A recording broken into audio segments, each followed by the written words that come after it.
하나님께서 우리에게 주시는 말씀은 갈라디아서 6장 11절에서 18절까지 말씀입니다. 보십시오. 내가 여러분에게 직접 이렇게 큰 글자로 적습니다. 육체의 겉모양을 꾸미기를 좋아하는 사람은 여러분에게 할례를 받으라고 강요합니다. 그것은 그들이 그리스도의 십자가 때문에 받는 박해를 면하고자 하는 것입니다. 할례를 받는 사람들 스스로도 율법을 지키지 않으면서 여러분에게 할례를 받게 하려는 것은 여러분의 육체를 이용해서 자랑하려는 것입니다. 그런데 내게는 우리 주 예수 그리스도의 십자가 밖에는 자랑할 것이 아무것도 없습니다. 그리스도로 말미암아 내 쪽에서 보면 세상이 죽었고 세상 쪽에서 보면 내가 죽었습니다. 할례를 받거나 안 받는 것이 중요한 것이 아니라 새롭게 창조되는 것이 중요합니다. 이 표준을 따라 사는 사람들에게와 하나님의 백성 이스라엘에게 평화와 자비가 있기를 빕니다. 이제부터 아무도 나를 괴롭히지 마십시오. 나는 내 몸에 예수의 상처 자국을 지고 다닙니다. 형제자매 여러분, 우리 주 예수 그리스도의 은혜가 여러분의 심령에 있기를 빕니다. 아멘. 바울은 일반적으로 자기의 그 서신을 대피를 시킵니다. 글씨를 받아서 따로 적어주는 사람이 있었다는 거죠. 이유는 분명하지 않지만 그 자신이 글을 쓰기 어려운 상황이었을 수도 있고 아니면 더 분명하고 잘 쓰는 글씨로 회람을 하게 하기 위해서, 돌려보게 하기 위해서 그랬을 수도 있죠. 모든 대피를 마친 후에 이 갈라디아서에서 직접 펜을 잡은 것처럼 11절에서 표현을 합니다. 자기가 직접 펜대를 잡고 할 말을 마친 후에 친필로 내가 쓴 그림을 확증하는 문구, 마지막 문구이며 다시 한번 강조하고 싶은 이 갈라디아서에서 정말 하고 싶은 얘기는 그러니까 이런 결론을 내리는 거죠. 육체의 겉모양을 꾸미기 좋아하는 사람, 이 사람들은 유대교의 사람들을 의미하는 게 아니라 오히려 기독교로 개종을 했는데도 유대교의 틀을 가지고 구원을 추구하는 사람들을 뜻합니다. 유대교의 틀이라는 건 좁은 의미에서는 율법의 행위를 지키는 것으로 구원의 수단을 삼는 사람들을 뜻할 수 있고, 넓은 의미에서는 사람이 정한 행위를 스스로 수행하는 것을 통해서 구원과 신앙의 길을 추구하는 것을 의미합니다. 육체의 겉모양을 꾸미기 좋아하는 사람은 외적인 모양을, 그러니까 남에게 보이는 어떤 모습을 꾸미기 좋아하는 사람들을 의미하는데, 그 사람들은 속에서부터 나온 어떤 것을 추구하지 않습니다. 자, 속으로부터 나오는 행동이라는 것은 어렵죠. 하지만 내가 원하지 않더라도 원해서 나온 것처럼 행동을 꾸미는 것은 의지만 있다면 할 수 있어요. 교회 가기 싫어도 출석할 수 있고, 성경 보기 싫어도 읽을 수 있고, 부르기 싫어도 찬양하거나 기도하기 싫어도 눈 감고 시간을 보낼 수 있는 거죠. 화나도 웃을 수 있고 미워도 사랑한다고 말할 수가 있습니다. 본질이 어쨌든 나는 한 거야가 되는 거죠. 문제는 그 행동은 자기 만족과 사람들의 칭찬을 받기 위해 나온, 다른 의미로는 하나님께서 그 안에서 역사하여 나온 행동이 아니라는 사실이에요. 심리학자 조던 피터슨의 말에 의하면 권력욕을 가진 사람들은 규정을 만드는 걸 굉장히 좋아한대요. 그 습성이 있대요. 그것이 유용한지 아닌지는 중요하지 않아요. 내가 주도자가 돼서 너는 따르는 자가 되는 것. 자, 이제부터 이렇게 합시다, 우리. 그건 뭐 회사 사장님들이 많이 하거나 아니면 뭐 가게 주인이나 많이 하죠. 자, 룰을 만든다는 건 모두가 따라야 할 법을 스스로 세우고 그 법의 주권자가 되는 위엄과 영광을 스스로 누리는 것이 됩니다. 선악의 주권자로서 사는 거예요. 모든 기관 중에 우리 입법부, 사법부, 행정부 중에 입법부가 가진 힘은요, 상상을 초월합니다. 대통령보다 장관보다 더 높은 것 같아요, 국회의원이. 누가 만든 법을 따르는가, 이걸 놓고 사실 정치로 싸우는 거거든요. 내가 곧 법이다 라는 말을 시행하는 거죠. 정작 본질의 가치와 관계없이 의롭게 보이는 행동을 내가 정함으로써 내 주권을 즐기는 거예요. 내가 만든 법을 너네는 따라라. 성경의 말씀에서 나오지 않은 어떤 것도 성도의 법이 될 수는 없습니다. 물론 이 말은 세상의 법을 어겨도 된다는 얘기가 전혀 아니에요. 왜냐하면 성경은 세상에서 만든 법들을 지키라고 얘기를 하니까요. 자, 법과 방식을 만들기 좋아하는 사람들은 자기의 영광을 위해서 이 신앙의 세계에서 사람의 계명을 만들죠. 그것에 하나님을 위한 것이라는 이 명분이 부여가 되면 그것처럼 이 신앙인들 사이에 강력한 힘을 가지는 것은 없어요. 마치 중세의 십자군 전쟁, 면죄부를 위한 어떤 헌금들, 신앙적 의미와 가치가 부여되면 사람들은 그것에 대해서 말씀으로 검증할 엄두도 내지 못하고 질질 끌려갑니다. 본질이 없는 할례가 그리스도를 대적했죠. 본질이 없는 세례도 그리스도를 대적합니다. 본질이 없이 지켜지는 안식일이 그리스도를 핍박했듯이 본질이 없이 행해지는 주일 예배도 그리스도를 핍박합니다. 그럼에도 불구하고 이러한 사람의 계명이 누군가에게 강요가 된다는 것, 그것을 만든 자의 의를 채우기 위한 시도들이에요. 기획하는 사람들은 항상 주님의 일이라면서 사람들에게 시킬 일들을 기획하죠. 그것의 짐을 사람들에게 부여하고 그걸 실행시키고 진행 상황 살피고 결과를 대중들에게 선전하고 광고하고 그것의 결실로 기획자인 자신이 영광을 받아요. 여러분 멀리 갈 필요도 없어요. 아이들에게 신앙의 행위를 시키는 모습들을 보면 하루에 뭐 성경 몇 장, 뭐 기도 몇 분, 암송 몇 개 했는지 테스트하고 그걸로 좋아하는 건 정작 그 부모입니다. 아이가 하나님과의 소통이 일어나는 게 전혀 아니에요. 그들의 평가는 하나님에 의한 평가가 아니라 사람들이 그걸 어떻게 보는가, 그리고 내가 얼마나 만족하는가에 의해서 판단이 됩니다. 건물교회에서 행해지는 수많은 자기의, 사람의 계명들은 그것을 기획한 사람들의 의가 돼요. 그냥 하나님의 영광을 위해서라는 간단한 구호 하나만으로 모든 일이, 사람이 만든 모든 일이 하나님의 일로 둔갑을 하죠. 우리 이번에 이런 걸 한번 해볼까? 라는 누구의 제안에 그것이 정말 그리스도의 복음의 가치를 드러내고 그리스도의 의를 향하게 하는 일인지 살펴봐야 하는 것은 따라가는 성도 자신이어야 됩니다. 왜 가치도 없는 자기 자랑을 위한 일이라는 걸 알면서도 권위에 순종해야 된다는 되지도 않는 구절로 그걸 신앙생활로 받아들이려고 하는가, 이 얘기예요. 바울이 하는 얘기입니다, 지금. 타인이 자신의 의를 채우기 위하여 행하는 일을 내가 왜 해야 되겠습니까? 여러분이 행하시는 그 일로 인해서 뭔가 여러분에게 막 압박이 되고 맡겨졌단 말이에요. 그냥 의미 부여를 하지 말고 정말 생각해 보세요. 오직 그리스도의 의가 드러나고 있고 우리의 절망성, 그리고 하나님의 충만한 손길, 은혜의 손길을 드러내고 있습니까? 그 일이? 대단히 큰 돈이 들어가는 어떤 행사, 조직과 연합이 필요한 어떤 행사가 잘 치루어졌다는 게, 또는 세상 사람들이 이 행사에 대한 호응이 좋다는 게 과연 성도가 그 일에 헌신해야 될 이유가 되겠습니까?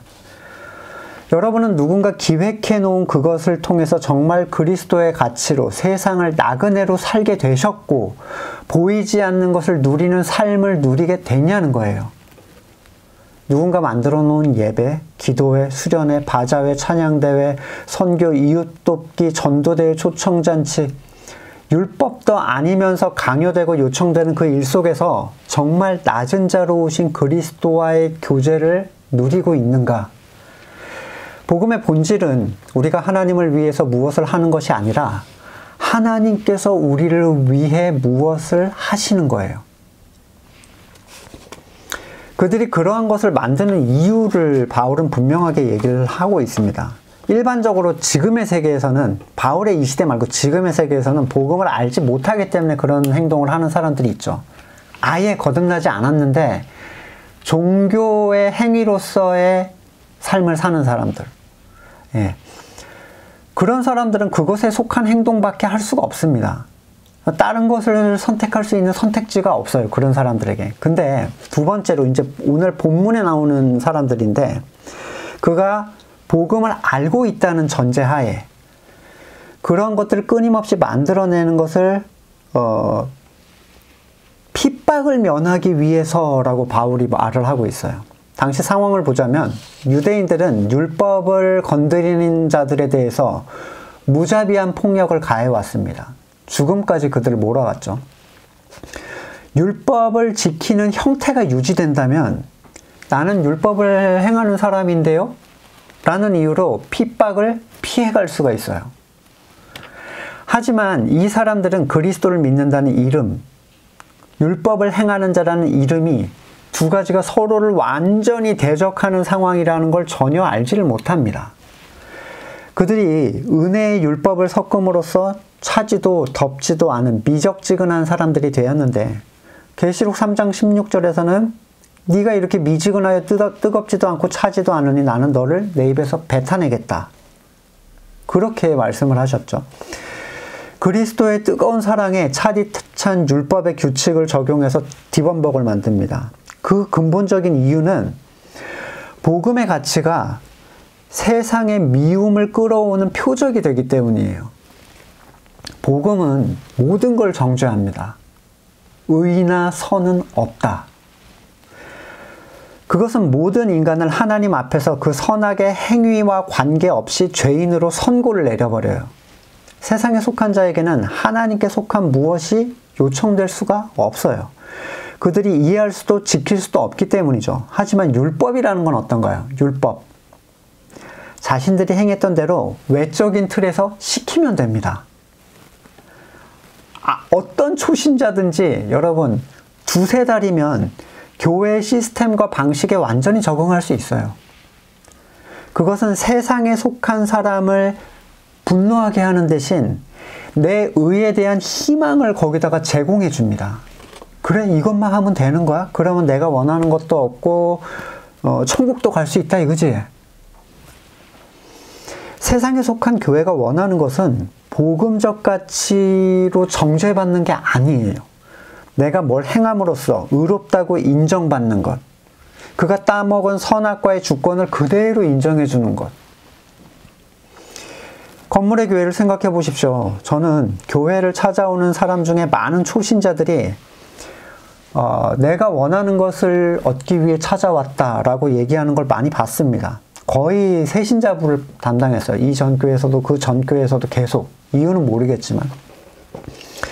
전에 있던 한 교회에서 한 부부가 찾아왔습니다. 자신들을 오랜 신앙인, 한 20년씩 믿은 신앙인이라고 소개한 그분들은 그 교회 근처에 재개발을 위한 무슨 사무실을 열었다고 하시더라고요.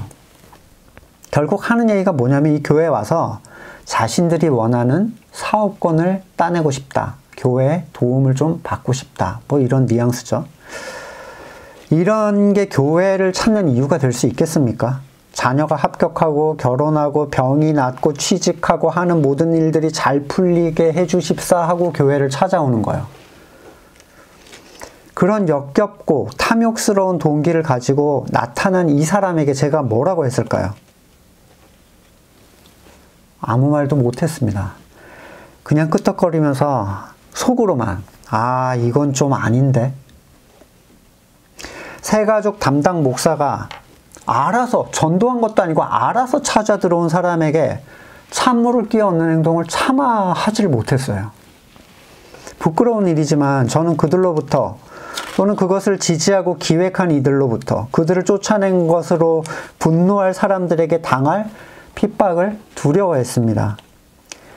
사실 갈라디아 성도들에게 율법을 주장했던 사람들과 별반 다르지 않았던 거죠. 한 번은 새벽 기도에서 말라기 설교를 할 때 담임 목사님이 굉장히 껄끄러웠어요. 제 설교를 굉장히 싫어하신다는 걸 이제 알았으니까 충돌도 있었고, 그래서 안 나오시는 날에 맞춰서 11조 설교를 제가 한 적이 있습니다. 의도적으로 좀 맞췄어. 언제 안 나오신다니까 이때 하면 되겠다. 그 분노의 눈빛을 피하고자 했던 제 선택은 제 삶에서 엄청나게 치욕스러운 수치로 남아 있습니다. 저는 하나님 앞에서 제가 복음의 가치로 인한 핍박을 피했다는 사실을 분명하게 알고 있어요. 복음을 복음대로 말하는 것에는 항상 어려움이 따릅니다. 때로는 담대했지만 신앙의 건강이 떨어질 때면 여지없이 그 핍박을 피해서 숨는 저를 보는 것은 어려운 일이 아니었습니다. 복음 안에서 복음의 가치를 말한다는 것은 세상의 미움을 타는 분명한 선택이죠.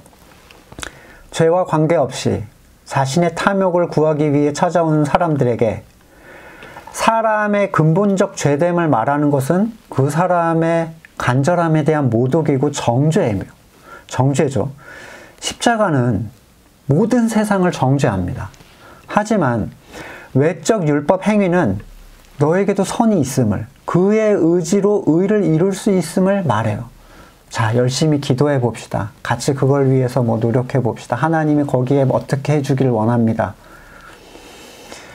부목사 사역을 하면서 귀성교회로 제가 들어갈 수 없겠다라는 사실을 스스로 깨달았을 때 담임 목사님도 저한테 하신 말씀이 있어요. 저는 다른 교회에 가서 적응하기가 쉽지 않을 것이다 라고 말씀을 하시더라고요.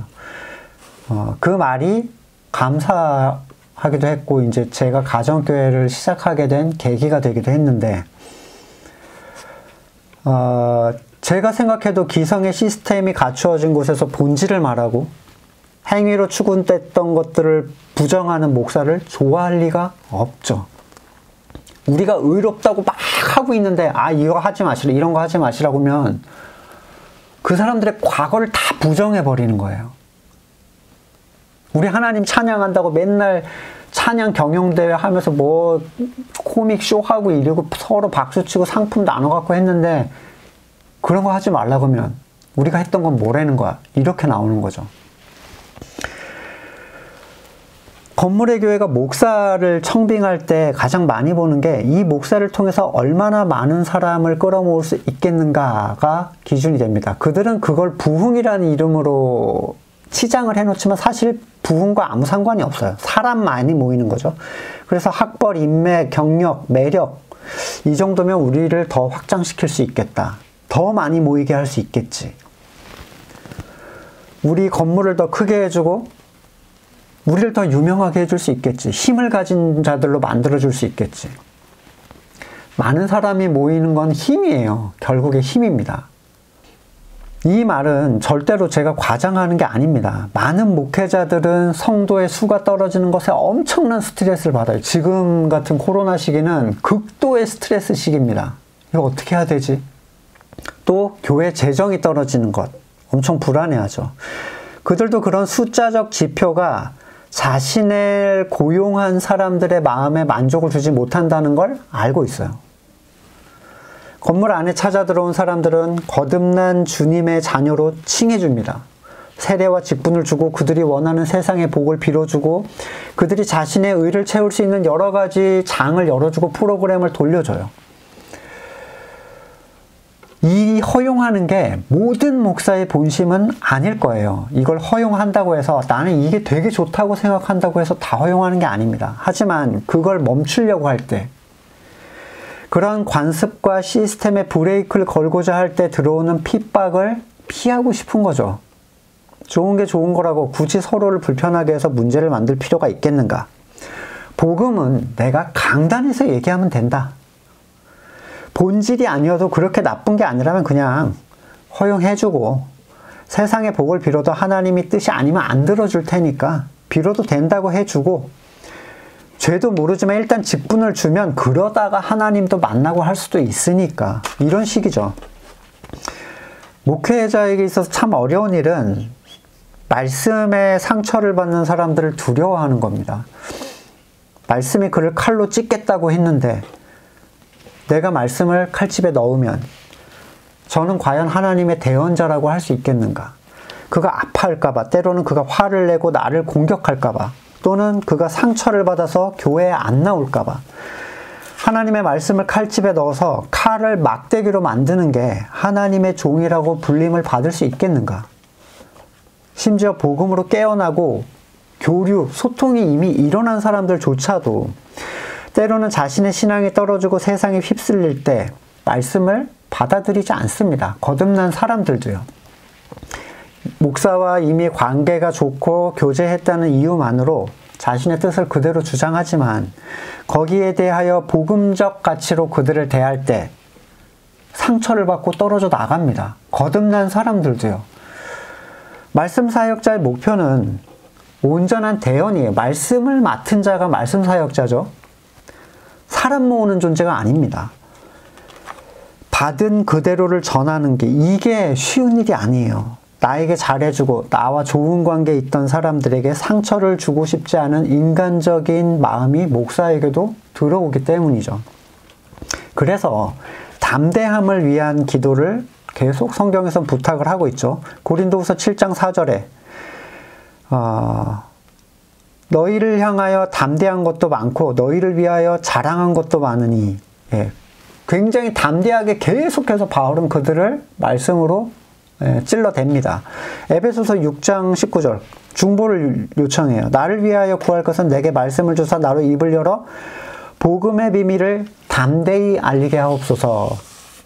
사역자가 담대함을 잃으면 사람의 눈치를 보는 일을 하기 시작하죠. 가진 것이 많은 사람일수록 이러한 관계를 고려하지 않을 수 없습니다. 잃을 게 없으면 해도 돼요. 잃을 게 없으면. 이렇게 하면 누가 상처를 받고 이거 하면 누가 싫어하고, 말씀 사역자는 이걸 고려하는 사람이 아닙니다. 중요한 것은 하나님께서 내게 주신 말씀을 가감없이 전하는 것.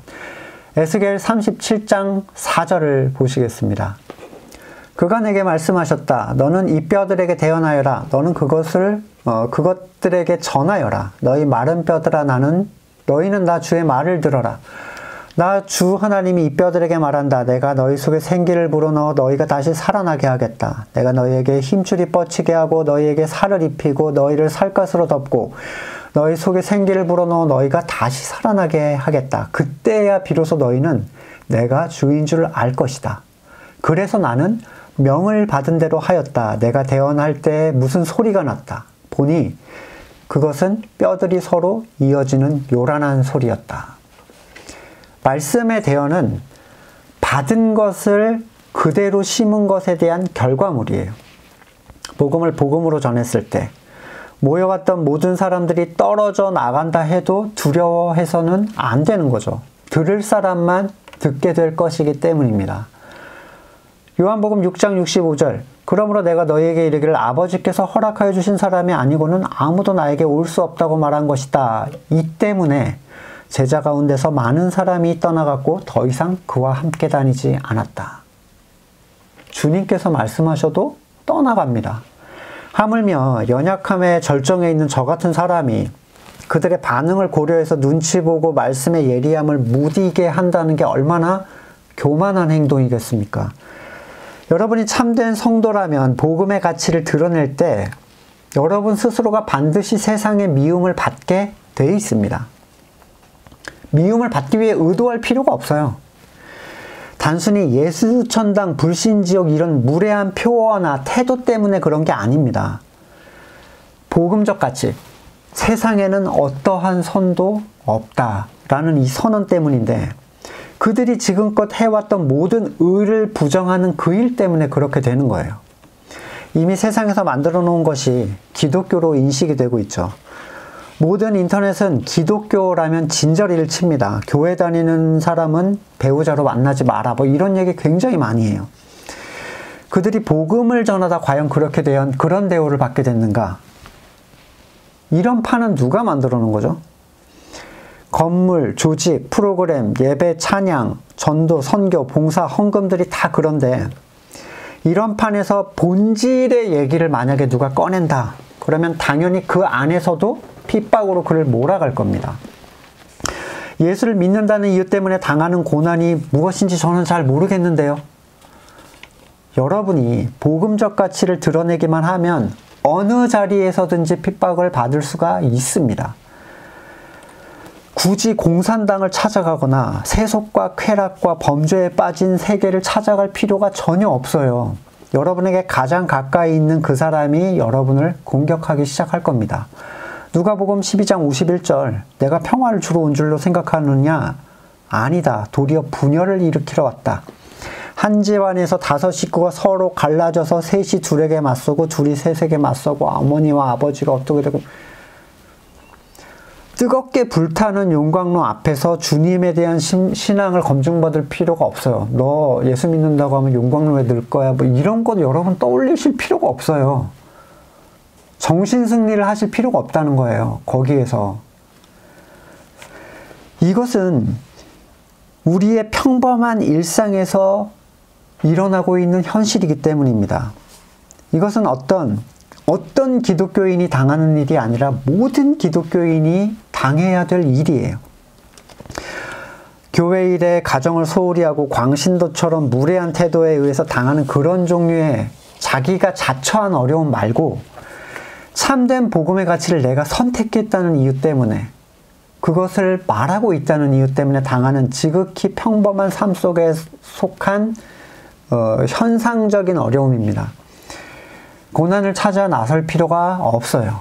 복음을 들고 굳이 원치 않는 사람의 면전에 들이대면서 집요하게 따라 붙어서 당하는 그런 괴로움을 얘기하는 게 아니죠. 여러분이 그리스도의 십자가 때문에 박해를 면하고자 하지만 않으셨다면 그 고통은 여러분을 정면으로 때리기 시작할 겁니다. 자기가 참으로 거듭났다고 생각하는데 왜 사람들은 나에게 대하여 복음 때문에 나를 괴롭히는 사람이 아무도 없지? 별로 이상하게 생각하지 않아요. 오히려 내가 예수를 잘 믿어서 나에게는 고통이 없다라고 생각을 합니다. 여러분, 은연중에 그 충돌을 회피하고 있다라는 생각을 해보신 적이 혹시 없으신가요? 본능적으로 그 충돌을 피하고 있다라는 생각. 너무 오랫동안 샥샥 피해와서 이게 피하는 게 아니라 삶이라고 생각하지 않으시나요? 내가 너희 안에 있을 때 나로 인하여 세상의 미움을 당하게 될 것이라는 주님의 말씀은 괜히 겁주는 말에 불과했습니까? 아, 주님 너무 오버하셨어요. 아무 일도 안 일어납니다. 괜히 겁먹었잖아요. 참된 성도가 당하는 이 어려움은 처음에는 너무나 충격적이고 두렵습니다. 진짜 이렇게 살아야 되나? 성경에 있는 것을 그대로 말했을 뿐인데 극도로 미워하면서 분노해요. 특별히 율법에 속한 사람들이. 하지만 이러한 어려움을 피하지 않고 주시는 은혜로 그것들을 계속 이겨나가면 장성한 자로서 이러한 어려움이 주는 유익과 가치를 깨닫게 될 것이고, 그러한 것이 그가 하늘에 속한 자라는 증거, 분명한 확신의 하늘의 기쁨을 그때부터 누리게 됩니다. 마태복음 5장 10절, 의를 위해 박해를 받은 사람은 복이 있다. 하늘나라가 그들의 것이다.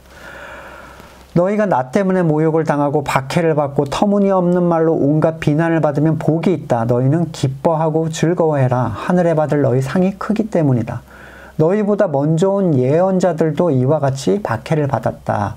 하면서 하시는 말씀이 너희는 세상의 소금이다. 짠맛을 잃으면 뭘로 그 짠맛을 되찾게 하겠는가? 짠맛을 잃은 소금은 아무 쓸데가 없다. 밖에 버려서 사람들이 질밟는다. 무슨 말이에요? 소금이 짠맛을 잃는다는 건요, 그리스도의 의를 위하여 당하는 고난이 제거된 성도를 얘기해요. 있을 수 없는 성도라는 거예요. 짜지 않은 소금이라는 거죠. 너희는 세상의 빛이다. 너네는 숨길 수가 없어. 감춰질 수가 없어. 세상에 다 드러나게 돼 있어. 드러나면요, 세상이 드러나면 어떻게 한다고요? 미워한다고요. 자, 복음 때문에 미워하는 겁니다. 착각하시면 안 돼요. 참된 성도는 세상에서 자기를 감추고 있을 수가 없습니다. 그가 숨어 있을 수 있다는 것은 그가 그리스도를 의를 위하여 당하는 고난을 스스로 피했기 때문이에요. 또는 그가 거듭나지 않은 사람이기 때문이거나, 이 고난의 핵심은 교회를 다니면서 발생하는 일이 아니라 인간에 속한 모든 의와 선을 부정한다는 이유 때문에 당하는 고난인데, 이 숨길 수 없는 진실은 여러분의 삶 속에서 여러분이 산자의 삶을 살고 있는지를 분명하게 증거해 줄 겁니다. 착각하기 쉽기에 예를 들게요. 지금 뭐 전도지를 주면 좋아하는 사람은 없죠. 기독교 자체가 워낙 무슨 괴상한 정치 집회가 돼버려서 코로나의 주범이 기독교가 됐잖아요. 지금 인상을 찌푸리죠. 그럼 내가 전도지를 준데 누가 인상을 찌푸려? 이건 그리스도의 의 때문에 당하는 고난인가요? 찬양 부르면 싫어하는 사람이 있어요. 이게 성경에서 말하는 고난입니까? 건물의 교회 일에 올인해서 소홀히 한 내 가정이 엄마 교회 가는 걸 싫어한다. 이게 그리스도를 위해서 당하는 고난이에요? 전혀 아니죠. 성도에게 있어서 참된 가치 한 가지밖에 없습니다. 오직 십자가에 달린 그리스도. 자, 고린도전서 1장 23절에 우리는 십자가에 달린 그리스도를 전합니다. 그리스도가 십자가에 달리셨다는 것은 유대 사람에겐 꺼리낌, 이방인에겐 어리석은 일이지만 부르심을 받은 사람에게는 누구에게든지 하나님의 능력이요 하나님의 지혜입니다. 그리스도의 십자가에 달리심, 그것으로 성도가 살아난 거잖아요. 그 가치를 누구에게 말할 수 있습니까? 그저 언어로 전달되면 그만인가요? 생명부지의 사람을 붙잡고 예수 믿으세요, 천국 가세요 이러면 끝나는 거예요? 의미가 없어요. 여러분의 변화된 모습, 삶에서 드러나는 하늘에 속한 열매가 없이 전하는 어떤 교육된 그리스도, 그거는 세뇌된 광신도가 추구하는 것과 다를 바가 별로 없습니다. 니나 잘하지라는 표현밖에 들을 수가 없어요. 너는 하나도 안 기뻐 보이고 너는 전혀 삶의 평안이 없고 너는 세상의 것을 추구하고 있다는 걸 뻔히 아는데 무슨 전적으로 달라진 삶의 방향, 가치, 목적, 자랑이 없는 십자가의 복음은 거짓말입니다. 아직 전해야 될 때가 아닌데 전하고 있는 거죠. 전도가 급한 게 아니에요. 남에게 영향을 끼치는 게 중요한 게 아닙니다. 내가 문제죠. 언제나 나만 그분 안에 잘 있으면 나를 움직이시는 분은 하나님의 손길이 됩니다. 하늘에 속한 생각을 내가 심고 세상에 속한 생각은 거부하고 말씀으로 영의 양식을 채우고 강건하여진 속사람으로 영의 것들을 거두어서 기꺼이 그리스도의 의를 위하여 세상의 미움을 감당하는 삶이라는 게 없이 누군가에게 예수 한번 믿어봐, 교회 같이 가자, 이게 어떤 의미가 있을 수 있겠습니까? 성장이라는 길고 긴 광야의 삶으로부터 탈출이 없이 어떻게 누려보지 못한 가나안을 얘기할 수가 있겠어요?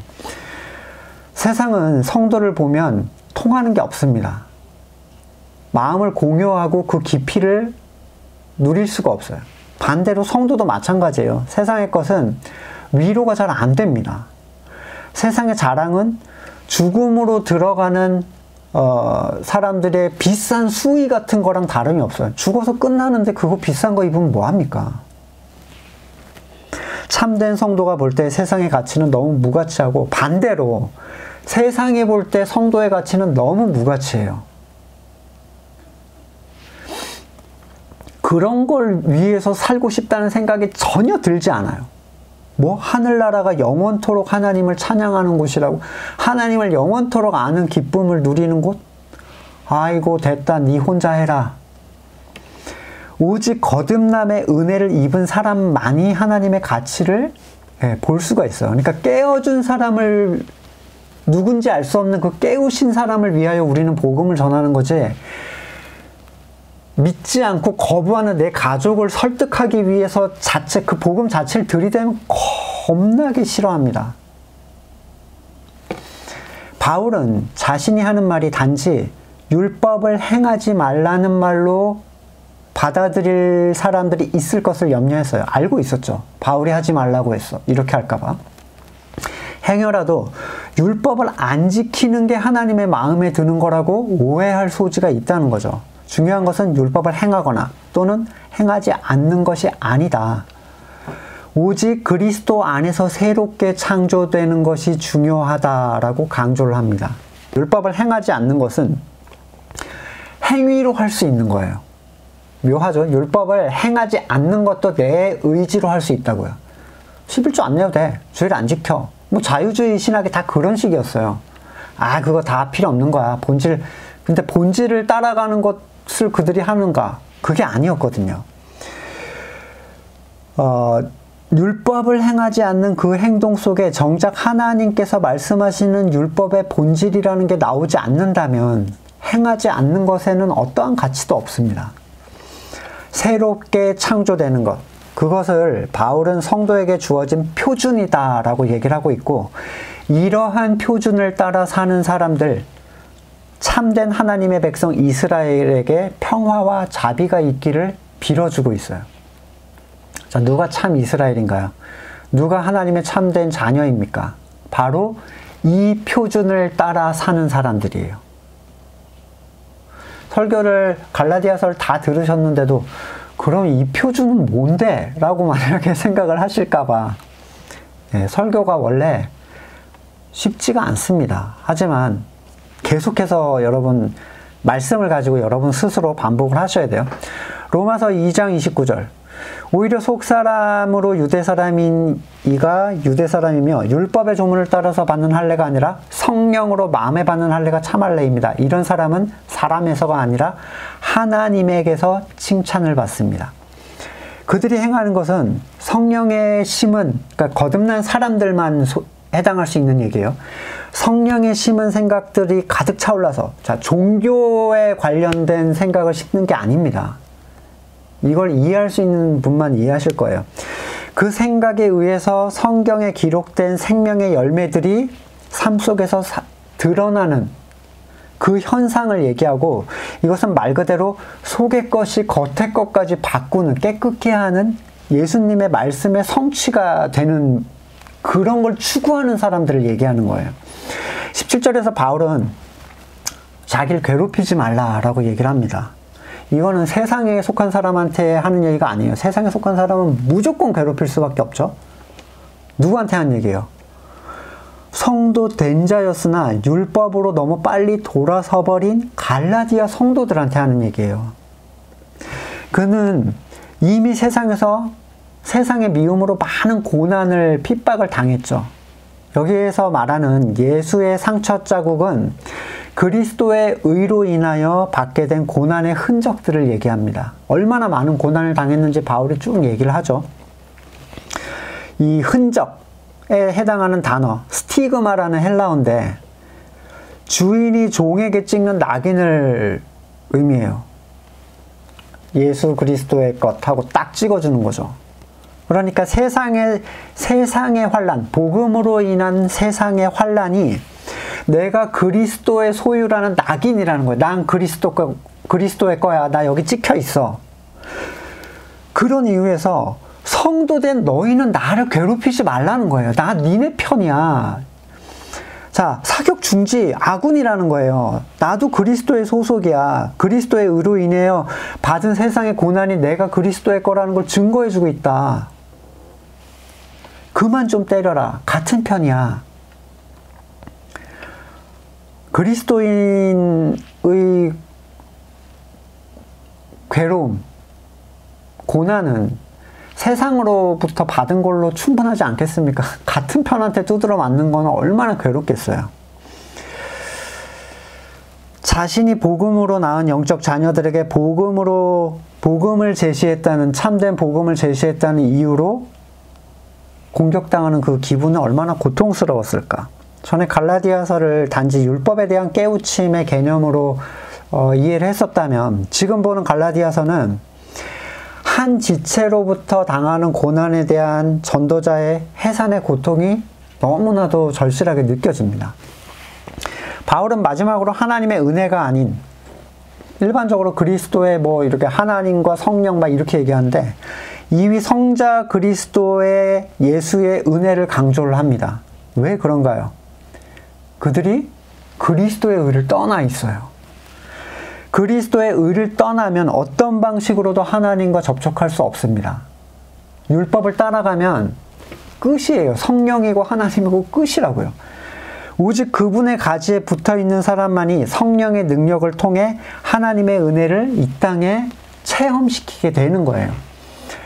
처음에 성령으로 시작했던 일이라도 그것에 대하여 깨어있지 않으면 내가 그걸 주도하고 내 의로 바꾸어 버리는 모습을 발견하게 되죠. 이미 거듭난 자들도 율법으로 자꾸 쏠리는 이유가 뭘까요? 율법은 내면의 세계, 심고 기다리는 시간이라는 게 필요치 않은 즉각적이고 가시적인 효과를 내 힘으로 바로 보여줄 수가 있다는 이유 때문이에요. 율법의 행위는 사람들에게 본질과 관계없이 나를 거룩하게 보이게 합니다. 내 헌신을 드러내고 내 방식을 가치 있는 것으로 포장시켜요. 사람이 만들어 놓은 즉각적인 효과가 있는 결과 거기에 대해서 세상은 칭찬합니다. 왜요? 세상에 속한 자가 만든 거는 세상이 칭찬하게 되는 거예요. 그리고 그 대부분은 세상이 가늠할 수 있는 숫자로 표기가 됩니다. 율법의 외적인 결과에 대하여 어떠한 세상의 핍박도 그에게 오지 않으며 그는 자신이 만든 효과적이어 보이는 것들을 타인에게 시켜서 자기의 자랑으로 삼으려고 합니다. 이 참 비참한 결과예요. 자, 하루에 10시간 성경 보고 5시간 기도하고 일주일에 2번 금식하고 이런 종류의 일들을 하는 사람들은 카운팅을 해요. 계속 숫자로. 내가 얼만큼 했지? 얼만큼 했지? 세상에 속한 사람들은 대단하죠. 기도를 5시간을 해. 성경을 1년에 몇 독을 해. 몇 명을 교회에 데려와.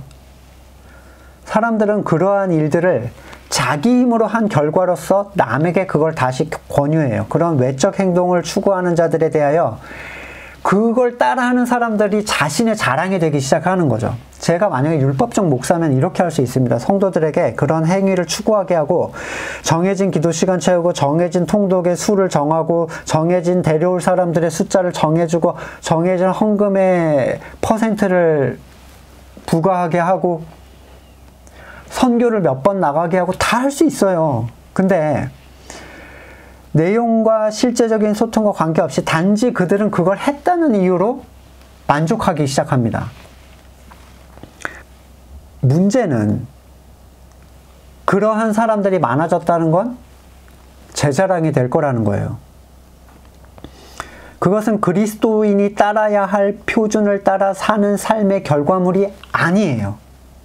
내가 만들어 놓은 것들을 따라하게 해서 그거를 추구하게 만드는 거예요. 아까 삶의 표준은 뭐라고 했죠? 하늘의 것을 심어서 하나님이 그것들을 하게 하시는 결과물들을 바라보는 거잖아요. 내 걸 제어해야 되는데 내가 의지로 몇 시간 채우고 얼만큼 하고 몇 번 하고 몇 명 데려오고 얼마 해서 이렇게 하겠다. 자신이 만들어 놓은 행위를 따르는 성도를 자랑하는 목사. 아, 이 사람들 1년에 몇 번씩 선교하고 뭐 이런 목사 보는 거 어려운 일 아닙니다. 우리가 교회를 몇 개를 짓고 얼마를 헌신하고 하지만 그것은 내부로부터 나온 결과가 아니고 나의 힘과 의지를 부정하는 삶도 아니고 그리스도의 의만을 의지해서 성령께서 인도하는 하늘의 것에 대한 거둠의 삶도 아니에요. 갈라디아서는 율법이라는 어쩌면 우리 이방인인 한국인에게 동떨어진 것 같은 주제를 성도의 삶 안으로 다시 가지고 옵니다. 그리고 그것으로 인하여 그리스도로부터 멀어지는 사람들에게 돌이킴을 촉구하고 있어요. 여러분은 어떤 표준에 의해서 살고 계신가요? 여러분이 정한 특정 종교 행위를 반복하는 건가요? 아니면 아무것도 안 해버리고 마는 건가요? 여러분이 그리스도의 의를 깊이 의지함으로써 힘을 다해 성령에 심은 것으로 결실을 거두는 성도의 표준을 따르는 삶을 살고 계시는가? 중요한 것은 못 알아듣겠으면 다 치우고 중요한 것은 성도의 표준을 따르는 삶의 성공적인 성취가 아니에요. 그래서 나는 이것도 하고 저것도 하고로 다시 돌아가면 안 됩니다. 뭐죠? 그것을 표준으로 계속해서 나아가고 있는가의 문제라는 거예요. 끊임없이 지치지 않고 낙심하지 않고 계속 이 성도의 표준을 따라 살기 위해서 고민하고 슬퍼하고 다시 힘을 쏟는 성도들에게 바울이 했던 마지막 인사, 예수 그리스도의 충만한 은혜가 풍성하기를 간절히 소망합니다. 말씀을 놓고 함께 기도하겠습니다.